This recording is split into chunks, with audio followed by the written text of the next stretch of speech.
Welcome to Basic English by Sharat Sapkal. This is lecture number 51 and here we are going to discuss future perfect continuous tense. इस tense की ज़रूरत तब पड़ती है हमें जब हम बात करते हैं भविष्य के बारे में और ये कहते हैं कि भविष्य में किसी समय पर कोई काम चलते आ रहा होगा या होते आ रहा होगा और उसमें हम उसका ड्यूरेशन बताते हैं कि भाई आज शाम को 7 बजे मैं 2 घंटे से पढ़ रहा होऊंगा या मैं पढ़ते आ रहा होऊंगा या अगले साल के अंत तक हम इस मकान में 10 वर्षों से रहते आ रहे होंगे। तो करता आ रहा होगा, करती आ रही होगी, करते आ रहे होंगे। इस प्रकार की बातें जब भविष्य के लिए की जाती है और कब से करते आ रहे होंगे इसका आइडिया दिया जाता है स्पीकर के द्वारा, तब हम इस टेंस का इस्तेमाल करते हैं। So this tense gives the idea that one event will be in progress until another event or time in the future. यानी भविष्य में किसी समय पर या किसी घटना के समय पर कोई और घटना कुछ अरसे से होती आ रही होगी, ये बताने के लिए हम इस टेंस का इस्तेमाल करते हैं और इसमें हम उसका ड्यूरेशन बताते हैं कि वो घटना कब से होते आ रही होगी। For example, he will have been singing for 2 hours before his son comes. अब देखिए यहां पर he will have been singing for 2 hours, इसका मतलब वह 2 घंटे से गाते आ रहा होगा या गा रहा होगा। वह 2 घंटे से गा रहा होगा कब? जब उसका बेटा आएगा। जरूरी नहीं है कि जब उसका बेटा आएगा तब वो गाना समाप्त कर दे। सिर्फ ये बताया जा रहा है कि जब उसका बेटा आएगा, जो कि एक भविष्य की घटना है, और तब वो व्यक्ति 2 घंटे से गाता आ रहा होगा। So how long? For 2 hours. अब इसमें 2 प्रीपोजिशंस का इस्तेमाल होता है, एक होता है फॉर और एक होता है सिंस। फॉर का इस्तेमाल हम तब करते हैं जब हमें बताना होता है कि कितने समय से, मीन्स हमें उसका वक्फा, उसका ड्यूरेशन, उसका पीरियड बताना होता है कि कितने अंतराल से, कितने समय से, कितने वक्त से कोई घटना होते आ रही है या होती आ रही होगी, ऐसा। फॉर एग्जाम्पल 2 घंटे से, 10 साल से, 50 वर्षों से, 5 दशकों से, कई सहस्त्राब्दियों से, काफी वक्त से, ऐसा जब हमें कहना होता है तो उसके आगे हम फॉर लगा करके वो फ्रेज लगा देते हैं कि for 2 hours, for 10 years, for many centuries and so on. लेकिन जब हमें कितने समय के स्थान पर किस समय से, यानी किस पर्टिकुलर वक्त से बताना होता है, तब हम सिंस का इस्तेमाल करते हैं। फॉर एग्जाम्पल 2 बजे से, तो हम कहेंगे सिंस 2 o'clock। 1950 से, सिंस 1950। मेरे जन्म से, अब ये जन्म का भी आपका एक वक्त है तो उसको आप घटना से भी इंगित कर सकते हैं। सिंस माई बर्थ, या उसकी शादी से, सिंस हिज मैरिज, या सिंस ही गॉट मैरिड। इस प्रकार से आप फ्रेज के रूप में या छोटे वाक्य के रूप में भी उस घटना का या उस वक्त का इशारा उस तरफ कर सकते हैं। इसकी रचना बहुत आसान है। इसमें 3 आपके हेल्पिंग वर्ब होते हैं और एक मेन वर्ब होता है। जाहिर है आखिरी वाला ही हमेशा मेन वर्ब होता है और सबसे शुरू वाला जो है वो शैल या विल आता है। सब्जेक्ट शैल या विल, और उसके बाद में हैव बीन, और उसके बाद में वीआईएनजी। तो शैल या विल ये एक वर्ब हो गया, हेल्पिंग वर्ब। हैव एक वर्ब हो गया और बीन ये एक हेल्पिंग वर्ब हो गया। और जो वर्ब की आईएनजी फॉर्म है that will be the last verb, so it's a kind of train verb. और उसके बाद में depending on the nature of verb rest of the words will be coming. I shall have been waiting for you for 3 hours. अभी देखिए, I will be waiting for you for 3 hours, ऐसा अगर आप कहते हैं तो वो ग्रामेटिकली रॉन्ग हो जाएगा। आप बोलचाल में ऐसा कह सकते हैं, और शुरुआत में जब आपको इतनी जानकारी नहीं है ग्रामर की, तो आप ऐसा कह सकते हैं कि आई will be waiting for you for 3 hours, यानी मैं 3 घंटे से तुम्हारा इंतजार कर रहा हूंगा या करता आ रहा हूंगा। अगला भी इस बात को समझ जाएगा। लेकिन जब हम किसी का ड्यूरेशन बताते हैं तो हमें परफेक्ट कंटिन्यूस में जाना होता है। मैं 3 घंटे से तुम्हारा इंतजार करता आ रहा हूंगा या कर रहा हूंगा, किसी समय की बात है, भविष्य में। तो यहां पर आप शैल की जगह विल भी लगा सकते हैं। मान लीजिए कि आपका मित्र शाम को 7 बजे आ रहा है और आप वहां पर 4 बजे से पहुंच रहे हैं, तो आप ये कह सकते हैं कि भाई मैं तुम्हारा इंतजार 3 घंटे से करता आ रहा हूंगा, क्योंकि आप तो 7 बजे आने वाले हैं और मैं वहां पर 4 बजे पहुंच जाऊंगा। तो I shall have been waiting for you for 3 hours. I hope it is clear to you. I shall have been waiting for you since 3 o'clock। तो सिंस तब लगाएंगे जब आप एक पर्टिकुलर वक्त से, किसी समय से ऐसा बता रहे हैं। सिंस 3 o'clock यानी 3 बजे से मैं तुम्हारा इंतजार कर रहा होऊंगा, इस प्रकार से। अब देखिए, he has been playing for 2 hours, ये प्रेजेंट परफेक्ट कंटिन्यूस का सेंटेंस है। He has been playing for 2 hours यानी वह 2 घंटे से खेल रहा है। ही इज प्लेइंग, वह खेल रहा है। ही हैज बीन प्लेइंग, ऐसा जब हम कहते हैं तो इसका मतलब वो काफी देर से खेल रहा है। और जब हम उसको स्पेसिफिक करना चाहते हैं तो he has been playing for 2 hours यानी वह 2 घंटे से खेल रहा है। तो अगर फॉर 2 hours को हटा देते हैं तो इसका मतलब वह खेलता आ रहा है। He has been playing, he would have been playing for 2 hours, इसके माने है वह 2 घंटे से खेल रहा होगा।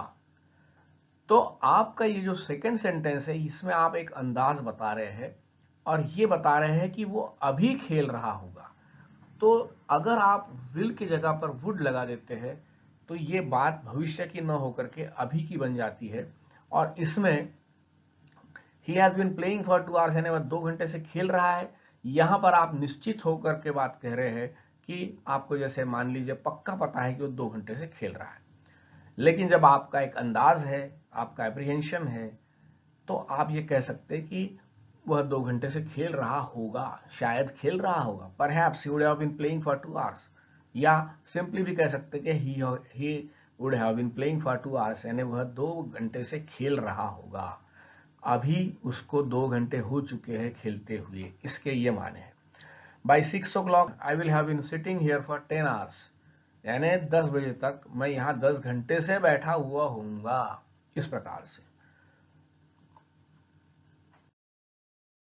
तो इसमें बहुत सिंपल रचना है। और ये देखिए, वुड का मतलब अभी तक वाली बात हो जाती है। They would have been waiting for you for long time यानी वे हमारा बहुत समय से इंतजार कर रहे होंगे, अभी कर रहे होंगे, जाहिर है। The boys will not have been flying kite since noon यानी बच्चे दोपहर से पतंग नहीं उड़ा रहे होंगे। By the end of this year we will have been living here for 10 years यानी इस साल के अंत तक हम यहाँ 10 साल से रह रहे होंगे। अब ये इस साल के अंत तक, ये जो है by the end of this year, ये आने वाले समय को इंगित किया गया है। I will have been studying for 4 hours when Ram arrives यानी जब राम आएगा, राम के आने तक मैं 4 घंटे से पढ़ाई कर रहा हूंगा। Ram will have been working for 40 years when he retires this month यानी इस महीने जब राम रिटायर हो रहा है तब वो यहाँ 40 वर्षों से काम करता आ रहा होगा, यानी उसको पिछले 40 साल हो गए हैं काम करते करते। Ram will have worked for 40 years when he retires this month. अब यहाँ इसी बात को परफेक्ट से भी बताया जा सकता है।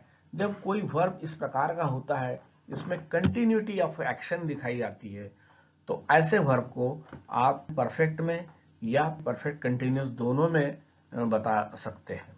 Ram will have been working भी बोल सकते हो, राम विल हैव वर्कड भी बोल सकते हो for 40 years when he retires this month. Come October I will have been writing this book for 10 years यानी अक्टूबर तक या आने वाले अक्टूबर तक मैं इस किताब को लिखते हुए 10 साल पूरे कर चुका हूंगा, या मैं इस किताब को 10 साल से लिखता आ रहा हूंगा या लिख रहा हूंगा। तो पॉजिटिव फ्रेम आसान है, सब्जेक्ट शैल या विल, हैव बीन और VING. It will have been drizzling since morning, यानी सुबह से बूंदाबांदी हो रही होगी। बात ये भविष्य की है क्योंकि विल आया है। मौसम कुछ ऐसा है कि भाई आजकल बारिश हो रही, तो हम ये कह सकते हैं कि सुबह से बारिश हो रही होगी उस समय पे। या it will have been drizzling for 2 hours, 2 घंटे से बारिश हो रही होगी। एक आपका भविष्य के बारे में अंदाज है। Mechanic would have been working at the machine for 2 hours, यानी अब ये आपका अंदाज प्रेजेंट के लिए है कि मिस्त्री 2 घंटे से मशीन पर काम कर रहा होगा। हो सकता है आपने 2 घंटे पहले मिस्त्री को वहां भेजा और आप अभी बता रहे हैं आपका अंदाज कि मैकेनिक 2 घंटे से वहां काम कर रहा होगा। She will have been looking after the baby since 10 o'clock, यानी वह सुबह 10 बजे से बच्चे की देखभाल कर रही होगी। ये भविष्य की बात है, और जिस समय पे ये बात कही जा रही, जिस समय के लिए बात कही जा रही है, तब 10 बजे से वो कोई व्यक्ति उसकी देखभाल कर रहा होगा, जो शायद एक आया है। तो इसी का पॉजिटिव का इंट्रागेटिव, यानी इसी के सामने क्या लगा दीजिए, क्या सुबह से बूंदाबांदी हो रही होगी, लाइक दैट। तो उसमें कुछ नहीं है, सब्जेक्ट को बाद में लेना है और पहला वाला जो ऑक्सिलरी वर्ब था शैल या विल, उसको पहले लेना है। तो शैल या will plus subject plus have been plus VING. इसमें ध्यान रखना है कि जो सब्जेक्ट अगर फर्स्ट पर्सन है यानी आई या वी है, तो हमें शैल का ही इस्तेमाल करना है, विल का इस्तेमाल नहीं करना है। अब इसमें भी वुड का वही इस्तेमाल है, अगर प्रेजेंट की बात हो रही है तो वुड का इस्तेमाल होगा। For example, would he have been running this shop for 4 years, क्या वह 4 वर्षों से इस दुकान को चला रहा होगा।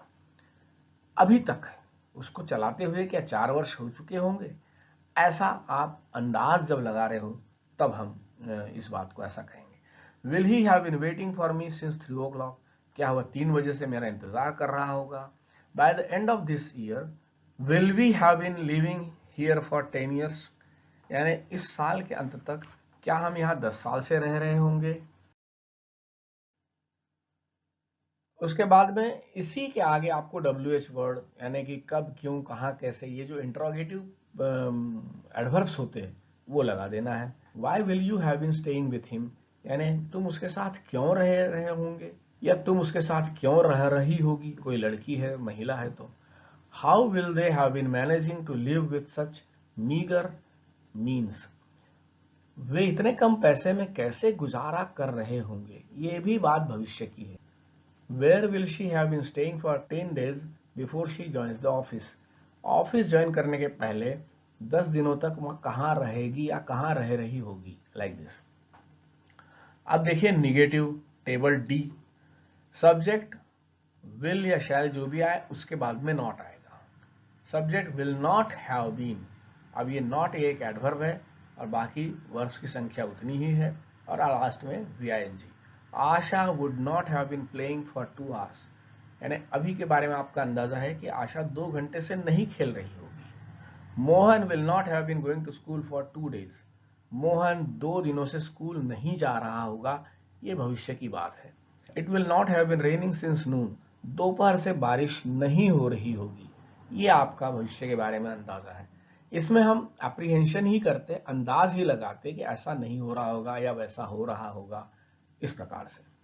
लेकिन होगा ये शब्द हम कभी कभी प्रेजेंट के कॉन्टेक्स्ट में भी हिंदी में कहते हैं, उस समय पर हमको विल के जगह वुड का इस्तेमाल करना है। अब निगेटिव में भी वही interrogative, again here will and shall will come first, then subject, and then rest of the structure is as it is. Shall I not have been traveling since Wednesday, क्या मैं बुधवार से यात्रा नहीं कर रहा होऊंगा। Would he not have been revising his book since morning, क्या वह सुबह से अपनी किताब नहीं पढ़ रहा होगा। इसके बाद में इसी के सामने WH वर्ड लगा दीजिए। Why will you not have been waiting for me, तुम मेरा इंतजार क्यों नहीं कर रहे होंगे। Why shall I not have been trying for my son, मैं अपने बेटे के लिए कोशिश क्यों नहीं कर रहा होऊंगा। इस प्रकार के सेंटेंसेस। और लास्ट में आता है इंडिपेंडेंट सेंटेंस, जिन सेंटेंसेस में हम सब्जेक्ट या ऑब्जेक्ट की इंक्वायरी करते हैं। Who will have been writing a letter for 2 hours, कौन 2 घंटे से पत्र लिख रहा होगा या लिखता आ रहा होगा। Who all would not have been taking the test, to take the test यानी परीक्षा देना। So who would not have been taking the test यानी कौन कौन परीक्षा नहीं दे रहा होगा। ये अभी की बात है, अभी आप पूछ रहे कि कौन कौन नहीं दे रहा होगा, कितने लोग दे रहे होंगे, तो इस प्रकार से वुड आया है। वह 2 घंटे तक क्या पढ़ रहा होगा। Now here the inquiry is about object. वह 2 घंटे से क्या पढ़ रहा है। What will he have been reading for 2 hours? What will he not have been reading for 2 hours? ये भी आप निगेटिव में कह सकते हैं अगर उस टाइप का सेंटेंस है तो। But what will he have been reading for 2 hours यानी वह 2 घंटे से क्या पढ़ रहा होगा।